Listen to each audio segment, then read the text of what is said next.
చిరునవ్వులతో బ్రతకాలి, చిరంజీవిగా బ్రతకాలి, ఆనందాలను అన్వేషిస్తూ అందరి కోసం బ్రతకాలి, అందరినీ బ్రతికించాలి, చిరునవ్వులతో బ్రతకాలి, చిరంజీవిగా బ్రతకాలి.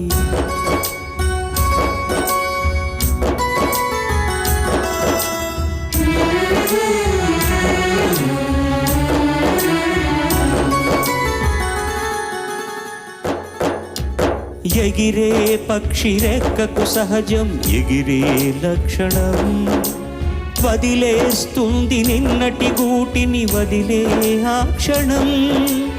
ఏది నీది కాదని అనుకో ఏదో నాటికి, అయినా రేపు మిగిలే ఉంది ఆశావాదికి.